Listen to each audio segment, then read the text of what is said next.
Hello mga palangga, mega love shoutout sa lahat ng ating mga palangga, sa mga nanonood sa aking vlog. Ayan.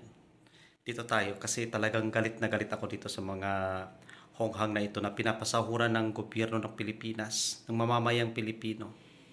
Hindi niyo ba naisip? Grabe kayo. Talagang gagawin niyo ang lahat upang sa ganun arestuhin niyo si Tatay Digong, mga walang niya kayo. Talagang gustong gusto niyong akuin lahat na kayo ang mamamahala sa bansang Pilipinas. Mga punyemas kayo. Di na nakakatuwa yung mga ginagawa ninyo. Kaya sa lahat ng mga nakakapanood dito mga palangga, please lang, bantayan natin.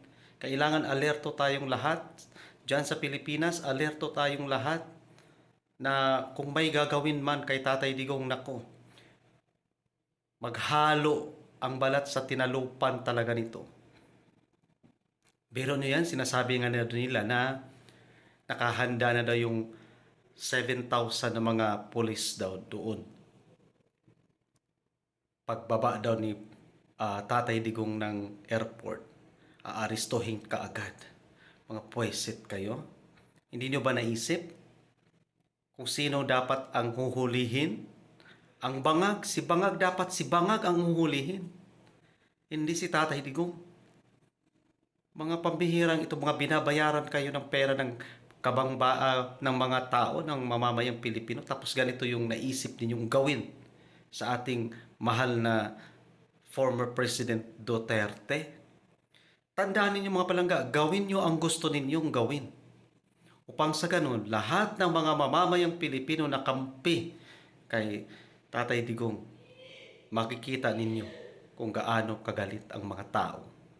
Lalong-lalo na ang mga MILF. Bababa ang lahat ng mga yan. Lahat magkakagulo pagka ganyan ang ginagawa. I'm warning nyo talaga sa lahat ng makapanood nito. No? Grabe, hindi na maganda yung gagawin. Grabe kayo. Pambihira kayo, mga wala na kayong kwenta, wala na kayong ginagawa sa Pilipinas. Kundi maghanap kayo ng butas, maghanap kayo ng problema, gagawan nyo ng problema ang pamilyang Duterte. Pambihira kayo. Hindi na nakakatuwa, hindi na magandang pakinggan, hindi na magandang panuurin lahat mga sinisiwalat ninyo ng mga walang katuturan sa bansang Pilipinas. Nakakahiya yung ginagawa ninyo. Umpisahan ninyo ngayon para matapos na. Subukan natin o subukan ninyo na hulihin si Tatay Digong para makita ninyo ang ganti ng lahat ng mga taong nagmamahal kay Tatay Digong. Hindi nyo kasi naisip, hindi nyo kasi kinaya. Ginagamit nyo lang ang otoridad ninyo, yung power ninyo, upang sa ganun, pabagsakin ang Duterte. Ganun kayo kahunghang, mga walang kwenta. Nagbabayad kami ng tax tapos ganyan na ganyan ang gagawin ninyo. Itong si Tory na to, walang hiya to, walang alam to eh. Grabe, nakakagalit talaga kayo mga palangga. Sa totoo lang. No? Sige, gawin nyo ngayon. Parating na si Tatay Digong.